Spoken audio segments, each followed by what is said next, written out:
Really fun exercise, Tish, the lemon exercise. You are all aware there was no real lemon? Yes? So everybody is reality-based. Yet, it was so very powerful that some people actually had puckering, and just as the mind can create the thought of a lemon, a memory of a lemon, and actually give you a physical reaction, our minds can also create stress. And so I made this little diagram, and this is the very tip of the iceberg. What's underneath, some thoughts are conscious, like somebody here wasn't aware of anything going on. Those thoughts were unconscious. Okay? The symptoms that you typically feel, so let me do an example.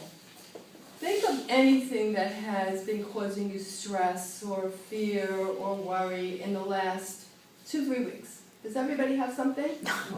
Oh, good. Oh, well, I'm sorry, but for the purpose of this talk. Anybody willing to share? Yes? Make decisions, that is. Does anybody not have something that has stressed them? If you don't, I'll ask a different question. Everybody has something.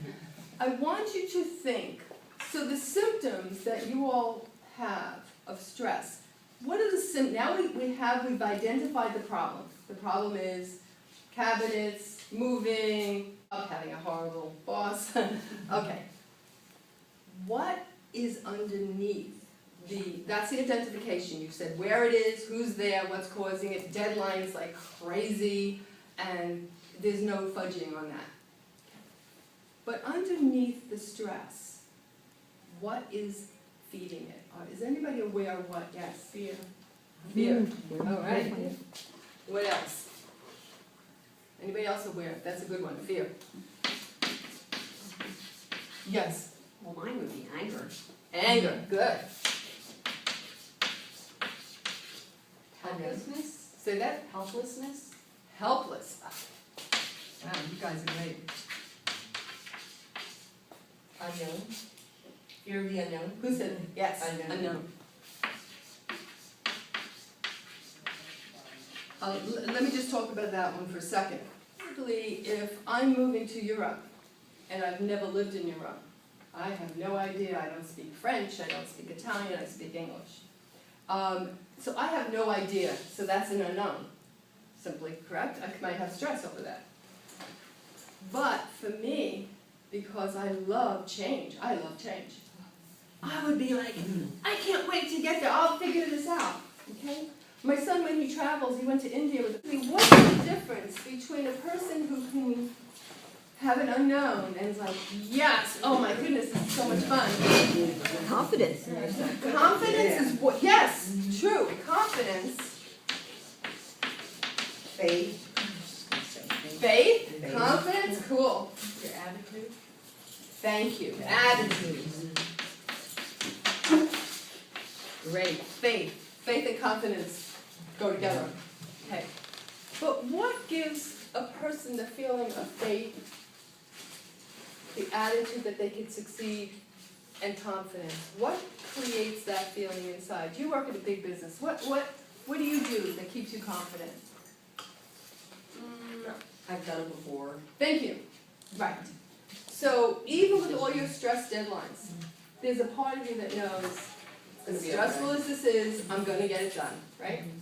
So you don't get, yes? Belief as well. Belief, right. So you don't let it disable you, even though it's very stressful, okay? So confidence, the attitude you have, fear, anger, helplessness, and how we respond is all determined by, tip of the iceberg of the symptoms, it's all determined by what is underneath. And what causes that? The beliefs we have, repressed emotions, coping skills that we developed as children, limiting beliefs, triggers. So if every single time you do your work and you succeed and it creates a good feeling in your body, even having all this stress still triggers a positive knowing. For someone who is going to be traveling, has never done this before, you may not have a trigger, but you've done other things. Somebody said, let me write it down. I've done it before. I've done other things similar.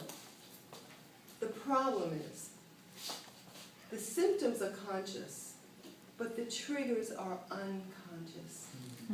Okay? So even, I deal with the most highly successful, intelligent, creative people in the world. Even though they are that, they all have things that cause them symptoms. Okay?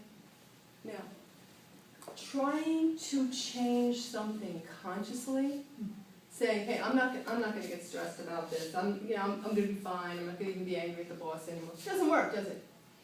Nope. Even saying I've accomplished this before doesn't really cut it. Because underneath there, and the health issue I will talk about in a second because I want to give you a technique. Okay? Because underneath there we have beliefs about ourselves that make us get unsure and make us feel less confident. I don't care how successful you are, everyone has had childhoods, and no matter how well-meaning your caretakers, your parents, your teachers have been, there have been times when they've done things that chip away at our belief about ourselves. Somebody said the word, I'm not doing it good enough for the boss, you know. Now, luckily, you know it's him. Because your childhood, your parents didn't tell you you're not good enough. But there are many people in this world. I dealt with a wonderful person the other day, one of my clients, and she's done amazing with me. She no longer has irritable bowel. She's not having panic disorder. But here's the one we're working on now. In a relationship, she can't even make the simple decision to say, I'll have this appetizer, because she doesn't want to make waves.